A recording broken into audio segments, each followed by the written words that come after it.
Welcome to the show. What a weekend. I don't really remember any 48, 72-hour period with as much good and bad that took place over such a short period of time. If you are Donald Trump and MAGA, and you were trying to intimidate people into silence and into staying home, this weekend was an absolute disaster, except for everybody who stayed home from Donald Trump's military parade. But we will get to that. I want to start with the No Kings protests. I was out there. I know so many of you were out there. Instead of cowering, Americans did something else, which is they came out and marched and showed up. We saw it in cities. We saw it in suburbs. We saw it even in deep red towns that voted for Trump twice or even three times. People flooded the streets with a very clear and simple message: no kings. Trump now fully leaning into his authoritarianism, staged this massive military parade in Washington, D.C., where there were tanks rolling down the street and fighter jets and troops in formation and the entire thing. And that was nominally supposed to honor the 250th anniversary of the Army. But it was really a Trump military parade. It was about him.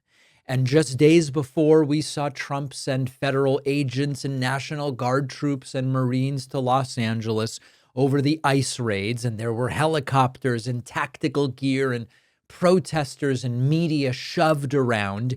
And the message that they were trying to send was very clear, which was, if you step out of line, we're going to crush you. And Trump even saying, if there are protesters at my parade, they will be met with very big force.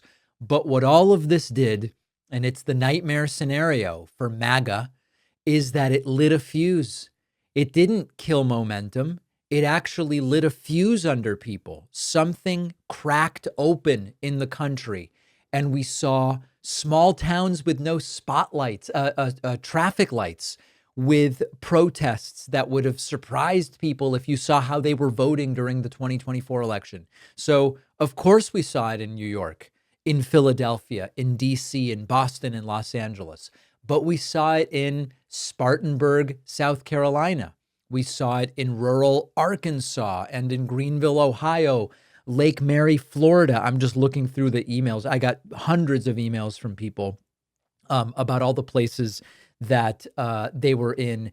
Youngstown, Ohio, although it's not clear from this one whether the protest was in Youngstown or it was just the person who went. Riverside, California, Holland, Michigan, Torrance, California, Quakertown, Pennsylvania. I mean, this is Syracuse.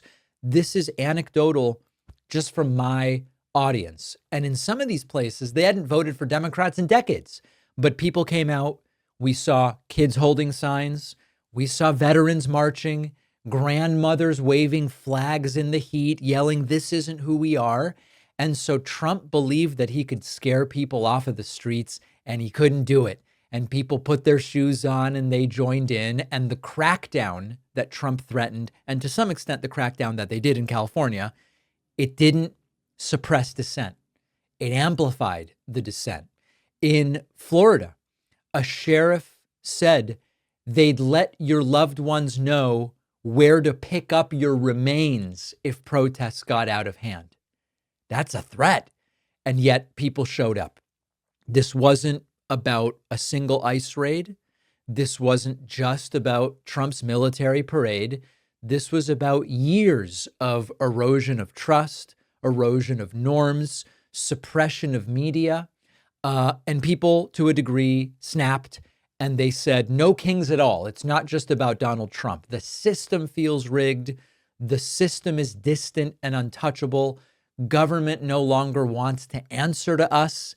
And organizers now believe that this was the largest single-day protest in American history, certainly in decades. About 5 million people reportedly came out. That's like 1.5% of the population of the United States, not the 3.5% that maybe we were hoping for, but a significant number. And we saw it, you saw it on TV, on social media, on Twitter. This wasn't a PR stunt. It wasn't a flash mob. This was genuinely just people saying we need to wake the country up. Really easy to be cynical, to think our votes won't count, that the right wing has too much power, that the autocrats and the authoritarians have irreversibly taken over, that history has already been written. But when I look at this weekend, I see a very different message. I see that millions are willing to show up and stand up and speak up. That alone doesn't change anything. But the point here is, doesn't matter how many tanks roll for Trump's pleasure. It doesn't matter how many ICE raids they do. This is very sad and pathetic strongman theater. And eventually it's going to backfire. And this, I believe, is the beginning of the backfire. Trump wants to rule like a king, but he clearly needs to prepare to be met by a nation that remembers that it was founded to stop kings, if you think back to George Washington. So this is all very good. 5 million people, it was peaceful. And meanwhile, Trump's military parade completely and totally failed. We will talk about that later. But we have to also talk about the fact that to a degree, these protests are already working. Let me explain. These days, it is more important than ever for people to speak out, share your perspectives, and if you want to do it through video, check out today's sponsor, Invideo AI, which will help you communicate your ideas in full-length videos like I do, the kind of videos you've wanted to create in a completely seamless and intuitive way, regardless of your skill level. Type in your idea, the idea you want to create a video about, and that's it. It is a game changer. You can edit whatever you like using text commands like add my voice, make it funnier, change the B-roll. And unlike traditional video tools with very steep learning curves that solve only certain parts of the creation process, Invideo AI is really the creative partner you've always wanted. It removes the friction, puts you in the director's seat, lets users focus entirely on their vision and their idea, and Invideo AI does all the heavy lifting. You can try Invideo AI totally free. This will save you hundreds of dollars that you would otherwise spend on editing, animating, and production costs.